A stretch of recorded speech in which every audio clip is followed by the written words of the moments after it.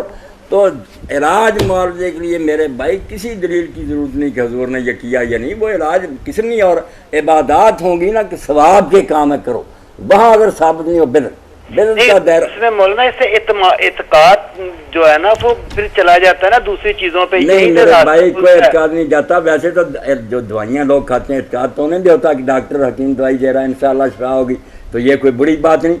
علاج ایسا مسلمانوں میں سے کوئی نہیں جو ڈاکٹروں کے علاج کو یا دم کرنے والوں کے علاج کو سمجھے کہ اللہ کے بغیر ہی ہو جانا، نہیں، الحمدللہ سب مسلمان جانتے کہ اللہ کے اذن سے ہی شفا ہوگی، مگر یہ تعویذ کوئی نیا نہیں، یہ تو بڑے بڑے محدث اور امام اور موحد جو تھے ابن تیمیہ ابن قیم نے وہ کتابیں لے کے اس کو نہ برا جانے، ایک لکھی ہوئی درخواست اس نے لکھائی کلمات شرکیہ نہیں ہونے چاہیے، بس یہ شاہ ولی اللہ رحمۃ اللہ علیہ نے کتابیں لکھی، اس میں کوئی خرابی نہیں۔ آپ لوگوں کی ایسی باتوں کی وجہ سے لوگ رکتے بھی نہیں، میں جانتا ہوں موحد گرانوں کی عورتیں بے ایمانوں کے پاس جاتی ہیں، شرک میں ڈوب جاتی ہیں، بیڑا غرق ہو جاتا، کیوں نہیں صحیح راستے پڑھاتے کہ جو توحیدی تعویذ ہیں وہ لکھوائیں لوگ۔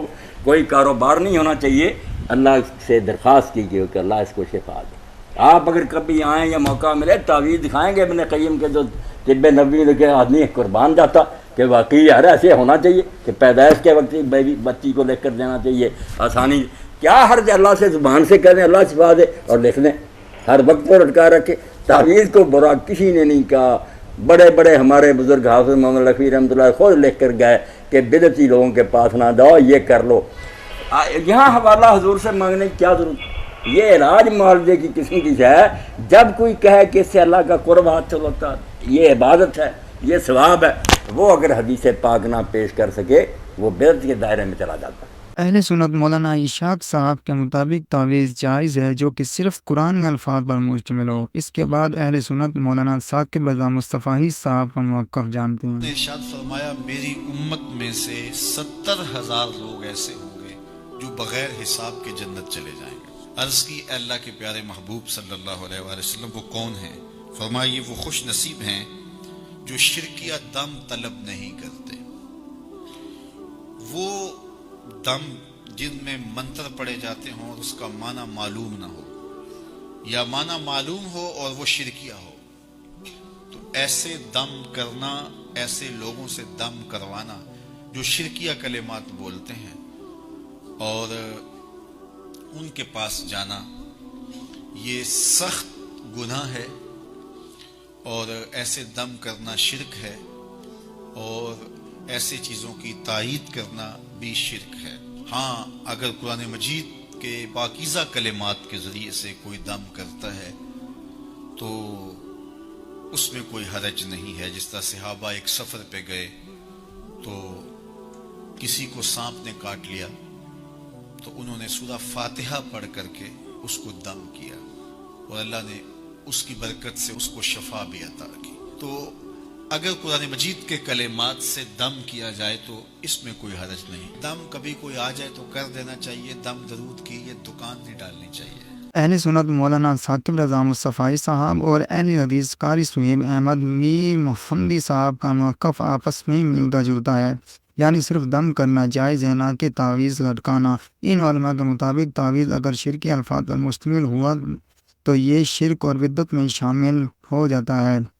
اگر تعویذ قرآنی الفاظ پر مشتمل ہوا تو اس قرآن کی آیات کی توہین ہوتی ہے۔